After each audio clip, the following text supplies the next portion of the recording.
भारतीय ईसाई मंच के राष्ट्रीय संयोजक डॉक्टर आर्थर कॉकर द्वारा एक प्रेस वार्ता का आयोजन किया गया है। इस प्रेस वार्ता के माध्यम से डॉक्टर आर्थर कॉकर इस बात को उठाना चाहते हैं कि कुछ लोग जो उनके संगठन में पहले जुड़े हुए थे, बाद में उनके गलत क्रियाकलापों के चलते उनको संगठन से हटा दिया गया है। अब वो इनके खिलाफ साजिशें कर रहे हैं। जानते हैं पूरा मामला क्या है। सर, क्या पूरा प्रकरण है ये बताइए। कुछ लोग जो आपके खिलाफ इस वक्त अलग अलग तरह से साजिशें कर रहे हैं। पूरा प्रकरण ये है कि डॉक्टर लाल जो है गोरखपुर में, ये पादरी भी हैं और ये एक संस्था है CNI, ये उससे रिलेटेड है ये। और हमको नहीं मालूम था इनके बारे में कि मैं तो जानता था कि ये सिर्फ पादरी है, ये है ना। पादरी का काम होता है कि धर्मगुरु होता है ना। तो इन्होंने हमसे ये जाहिर किया कि हम ऐसा है कि समाज के लिए कुछ करना चाहते हैं। तो मैं आपके साथ भारतीय ईसाई मंच के साथ मैं जुड़ना चाहता हूँ। तो मैंने कहा ठीक है, आप आ सकते हैं। तो मैंने इनको जिम्मेदारी दी। इन्होंने कहा मैं पूरे भारत में जो है समाज से मैं जुड़ा हुआ हूँ। तो मैंने इनको राष्ट्रीय कार्यकारिणी में जगह दी और आपके मध्य प्रदेश का मैंने इनको वहाँ का प्रभारी भी नियुक्त किया। और उसके बाद जो है फिर हमारे पास कई जगह से खबरें आई। लोगों ने हमको इनका प्रूफ भी दिया कि आपने गलत आदमी को नियुक्त करा है ना। तो मैंने इसके ऊपर जांच करी। तो मैंने इनको बुला के बात करी। मैंने कहा पादरी साहब, आपके अगेंस्ट में बहुत सारी जांचें आई हुई हैं, तो इसके बारे में आप क्या कहना चाहते हैं। मैंने इनको समय दिया, 72 घंटे का समय मैंने दिया कि आप इस सारी चीज़ों को क्लियर करें, क्योंकि मुझसे भी मांगा जाता है ना। तो ये हमको जवाब किसी चीज़ का नहीं दे पाए। तो पता चला इन्होंने चर्च की ज़मीनें, स्कूलों को इन्होंने कब्जा किया। और कब्जा कैसे किया, जो क्योंकि आपके जो इसके बिशप वगैरह होते हैं वो सीधे होते हैं, तो उनको इन्होंने डरा और धमका के, है ना, ज़मीनों पे कब्जा किया। उनसे ज़बरदस्ती इन्होंने लिखवाया, है ना।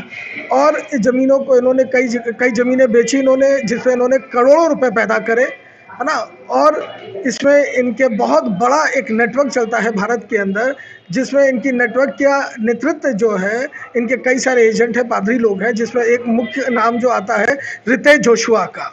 रितेश जोशुआ भी पादरी हैं, कहने को पादरी है पर ये कोई पादरी नहीं है। ये धर्म की आड़ के अंदर कारोबार ये लोग करते हैं। और ये ज़मीनें जो बेचते हैं, प्रॉपर्टी जितनी बेचते हैं, और इसको जो है हम लोग ने जब इसकी जांच हम लोग के सामने आई, लोगों ने बताया कि हमने कहा अगर ये बेचते तो ये पैसा जाता कहाँ है। ये भी मैं आप लोगों को बता दूं, कल को आप पूछे कि आप कैसे बोल दे रहे हैं। तो ये हम लोग को पता चला कि ये पैसा जो है ये आपका जो मर्चेंट नेवी है, मर्चेंट नेवी में इनके लोग हैं वहाँ पे दिल्ली और अलग अलग उसमें, तो उनके थ्रू ये पैसा आपका जाता है। और उनके थ्रू जो है पैसा घूम के भारत के कई उद्योगपति हैं जिनके पास वो पैसा दिया जाता है, और वो अपना परसेंटेज काट के इनको नंबर 1 का पैसा इनको दे देते हैं। ये हम लोग को इन्हीं के लोगों के द्वारा ये सूचना हमारे पास आई। तो आज मैं खुल के इस बात को बोल रहा हूँ कि सरकार भी इस बात के लिए परेशान होती कि पैसा इनका जाता कहाँ है। पैसा इनका इस तरीके से घूम कर इस तरीके से इन लोगों के पास पहुँचता हैगा।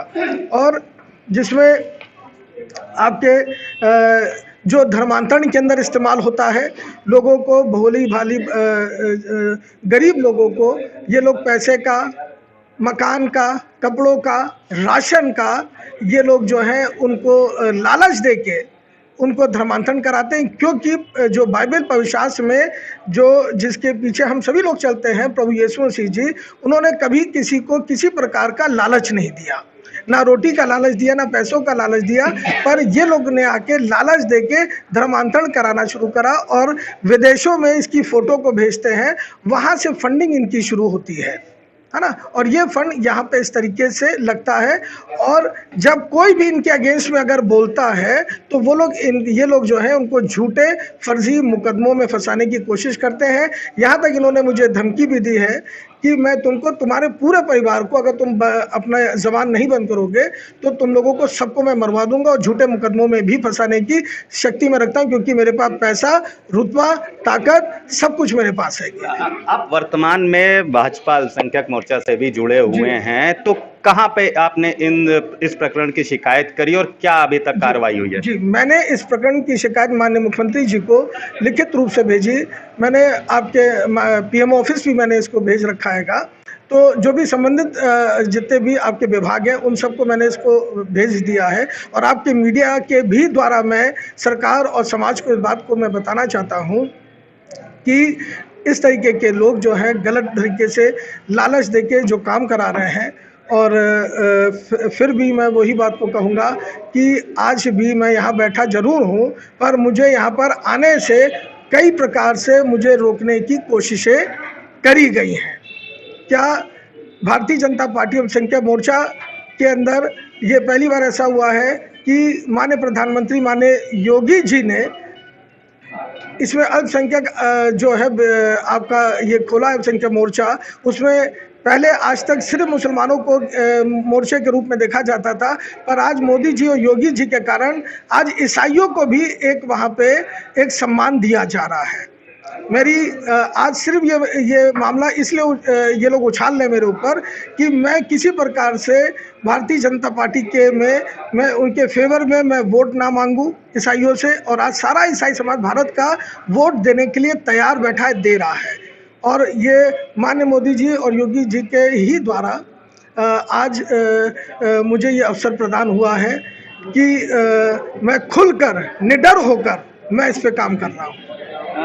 देखिए, आपका ये प्रकरण काफ़ी गंभीर है, क्योंकि आप उन लोगों पर आरोप लगा रहे हैं कि वो धर्म परिवर्तन करते हैं, इसके अलावा चर्च की ज़मीनों को अवैध रूप से बेचते हैं। बड़े पैसे का खेल होता है, पैसा ब्लैक मनी किसी और सर्कल से घूम करके वाइट मनी के रूप में उनके पास प्राप्त हो रहा है। तो क्या लगता है कि कोई छोटी-मोटी जांच से इसका हल निकलेगा? क्या मांग कर रहे हैं? किस तरह की जांच होनी चाहिए? मेरी मांग यही है सरकार से, माननीय योगी जी मोदी जी से यही मेरी मांग है कि भारत की इसमें जो सबसे बड़ी एजेंसियां हैं सीबीआई, ईडी, इनसे इस पर जांच कराई जाए। धन्यवाद। तो हमने बात करी भारतीय ईसाई मंच के राष्ट्रीय संयोजक डॉक्टर आर्थर कॉकर से। उन्होंने बताया कि हमारे भारतीय ईसाई मंच के कुछ पूर्व कार्यकर्ता थे जिनको उनके अनैतिक कार्यों के चलते हमने अपने संगठन से निकाल दिया था, लेकिन अब वो मेरे ही खिलाफ साजिश कर रहे हैं। उन लोगों पर बड़ा आरोप लगाते हुए डॉक्टर आर्थर कॉकर ने कहा कि वो लोग चर्च की ज़मीनों को अवैध रूप से बेचते हैं और उसके द्वारा इकट्ठा किया गया काला धन धर्मांतरण के काम आता है, और उस काले धन को एक नंबर में करने के लिए एक बड़ा चेन सिस्टम बना रखा है जो कई उद्योगपतियों के हाथों से गुजरता है और उनको वाइट मनी के रूप में प्राप्त हो जाता है। तो एक काफ़ी गंभीर आरोप इनके द्वारा लगाया गया। इसके अलावा इनका कहना है कि यदि इस प्रकरण की सीबीआई जांच हो जाएगी, ईडी यदि इस प्रकरण में इन्वॉल्व होगी और सही जांच करेगी, तो अवश्य ही दोषियों पर कड़ी कार्रवाई होगी। वीडियो जर्नलिस्ट अखिलेश सिंह के साथ संतोष कुमार, भूमि टीवी, लखनऊ।